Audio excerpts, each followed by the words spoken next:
Well, we are talking Wan-Bissaka transfer dilemma at Manchester United. We are talking Frenkie de Jong.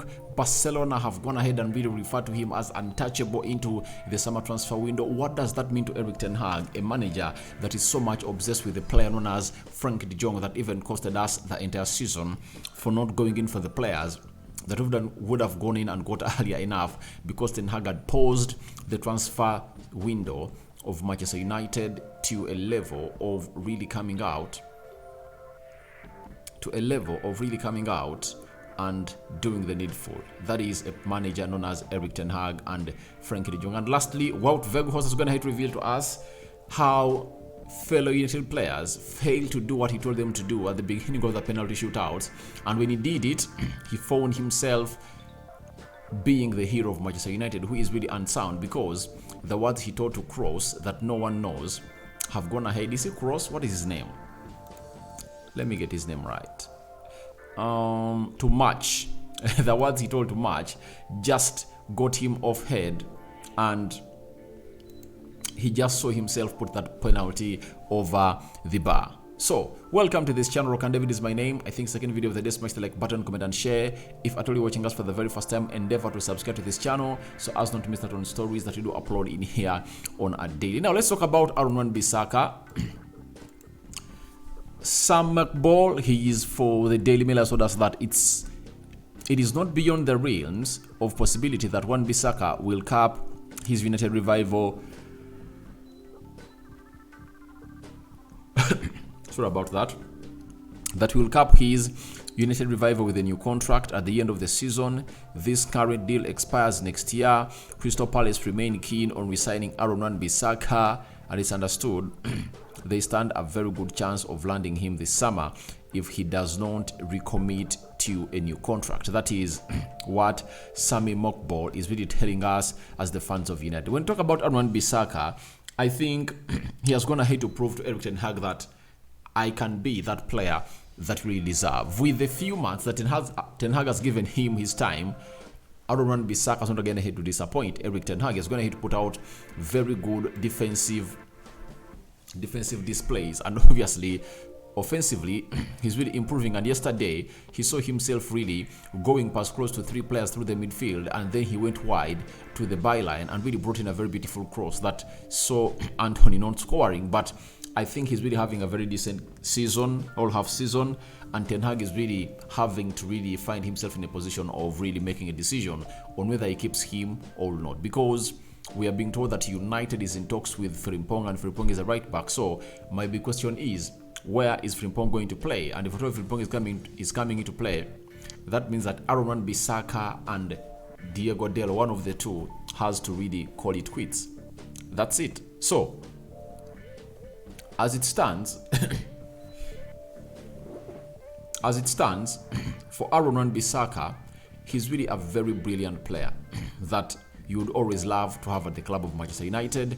And I think there might be a change in mind that Ten Hag might not go in for Frimpong and obviously let Wan-Bissaka stay with Diego Dello, because Diego Dello is the favorite for Erik ten Hag, and Ten Hag has seen Diego Dello be what we call a versatile player. And in Erik ten Hag's system, the only way that he can keep you at the club of Manchester United is simple: being versatile. That's it.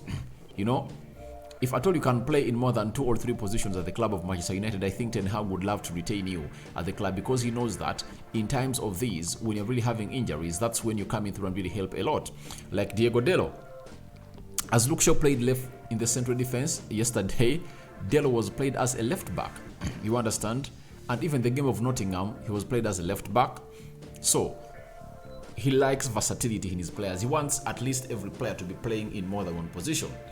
Remember Bruno Fernandes, when he came in throughout Manchester United under Erik ten Hag, he played him as a number 10, a left winger, and as a right winger. Then after that, Ten Hag just tried him to play to the double pivot and played there very well, and Bruno can now play close to 3 or 4 positions in the club of Manchester United. So that's what Ten Hag is all about, and I think Dallo is the favorite because he goes ahead to play very many positions. But Wan-Bissaka has put in a lot of effort into his game, and he's here to really push for a new contract at Manchester United because his contract expires next year in 2024. So if United want to keep him, they have to put pen to paper on him. And I think if we hear contract talks in the summer, that will confirm to us that Wan-Bissaka is going nowhere. Ten Hag has gone ahead to stamp or really sanction his stay at Manchester United. And I know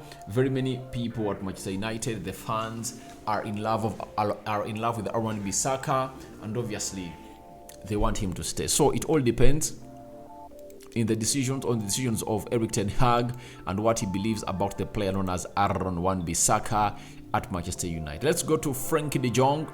He's another one. A story being reported by Javi Miguel Club that exclusive Frenkie de Jong is untouchable for the summer in. Sorry about that. Frenkie de Jong is untouchable. Frenkie de Jong is untouchable for Xavi in the summer. That's it. So we are being told that Frenkie de Jong is untouchable.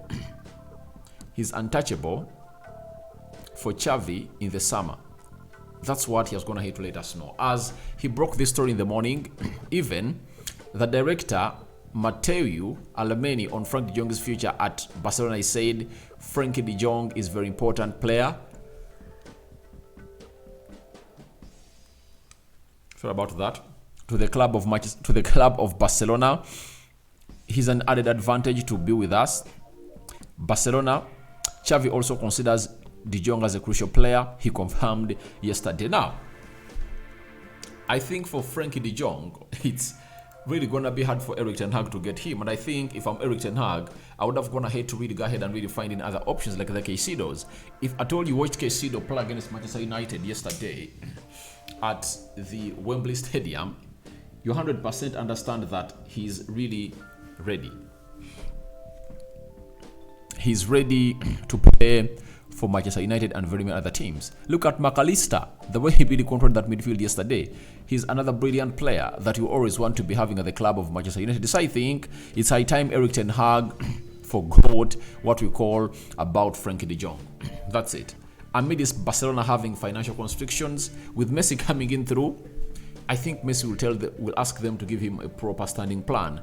And the proper standing plan will be to keep players like Frenkie de Jong, the likes of Ousmane Dembele at the club of Barcelona, to see to it that they continue fighting for the Champions League, because Barcelona is going to win the La Liga, but they will always want to win the Champions League because Madrid has gone ahead to boss it very many times, and Barca might want to do the same and obviously win these leagues in there for you, especially the Champions League. So to me, it comes to my understanding that no one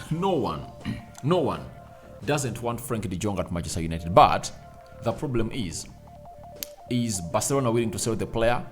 The answer is no. So I think it's high time Erik ten Hag identified alternatives for Frenkie de Jong, because we've been told by sources coming from Barcelona that he's untouchable, not like how it was last season when he was put in the market to raise money for Barcelona. So I think we missed out on getting Frenkie de Jong last season, and we should accept that this time around. He's way above us or our age.